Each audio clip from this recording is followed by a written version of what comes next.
I was 18 years old when I got married. I belonged to a very conservative family, a Baloch family, where good daughters never say no to their parents. My father wanted me to get married, and all I said was, if that makes you happy, I'll say yes. And of course, it was never a happy marriage. Just about after 2 years of getting married, about 9 years ago, I met a car accident. Somehow my husband fell asleep and the car fell in the ditch. He managed to jump out, saved himself. I'm happy for him. But I stayed inside the car and I sustained a lot of injuries. The list is a bit long. Don't get scared. I'm perfectly fine now. Radius ulna of my right arm were fractured. The wrist was fractured. Shoulder bone and collarbone were fractured. My whole rib cage got fractured. And because of the rib cage injury, lungs and liver were badly injured. I couldn't breathe. I lost urinary bowel control. That's why I have to wear the bag wherever I go. But that injury that changed me and my life completely as a person and my perception towards living my life was the spine injury. 3 vertebrae of my backbone were completely crushed and I got paralyzed for the rest of my life. So this accident took place in a far-flung area in the outskirts of a very small province, Balochistan, where there was no first aid, no hospital, no ambulance. I was in the middle of nowhere in that toppled car. Many people came to rescue. They gave me CPR. They dragged me out of the car. And while they were dragging me out, I got the complete transection of my spinal cord. I finally ended up in a hospital where I stayed for 2.5 months. I underwent multiple surgeries. Doctors have put a lot of titanium in my arm. There's a lot of titanium at my back to fix my back. That's why people in Pakistan call me the Iron Lady of Pakistan.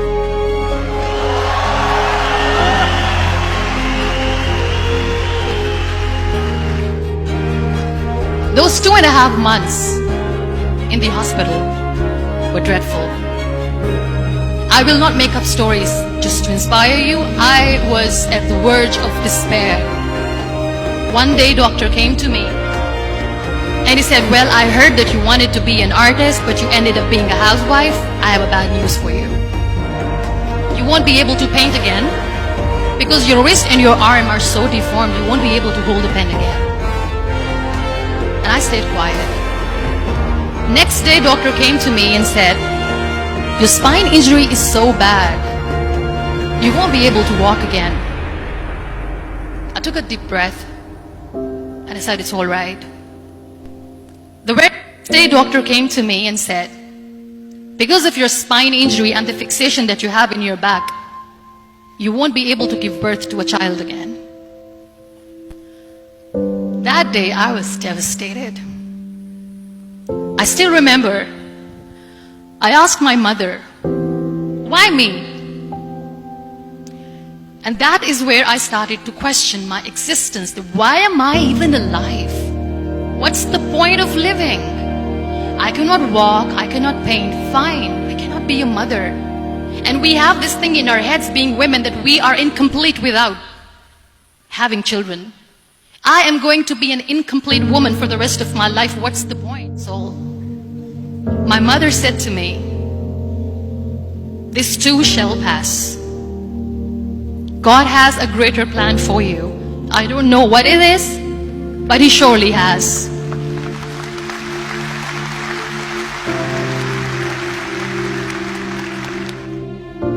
So what kept me going was, one day I asked my brothers, I know I have a deformed hand, but I'm tired of looking at these white walls in the hospital and wearing these white scrubs.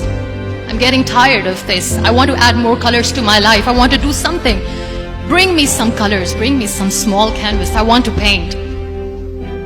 So the very first painting I made was on my deathbed, where I painted for the very first time. There were a lot of infections in my body, a lot of allergies. So doctors wanted me to lie down on the bed straight for not 6 months, for not 1 year, for 2 years. I was bedridden, confined in that one room, looking outside the window, listening to the birds chirping, and thinking maybe there will be a time when we'll be going out with the family and enjoying the nature. That was the time where I realized how lucky people are, but they don't realize. And you know how it all began? That day I decided that I'm going to fight my fears. We all have fears. Fear of unknown, fear of known, fear of losing people, fear of losing health, money. We want to excel in career, we want to become famous, we want to get money. We are scared all the time. So I wrote down one by one all those fears. And I decided that I'm going to overcome these fears one at a time. Do you know what was my biggest fear? Divorce. Didn't work. But the day I decided that this is nothing but my fear, I liberated myself by setting him free. And I made myself emotionally so strong that the day I got the news that he's getting married, I sent him a text that I'm so happy for you and I wish you all the best. And he knows that I pray for him today.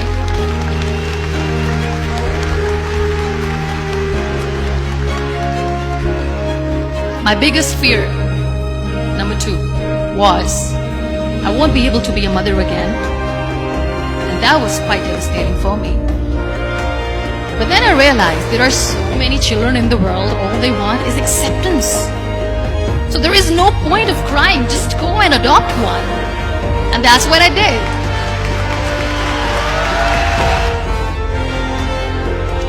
So when you accept yourself the way you are, the world recognizes you.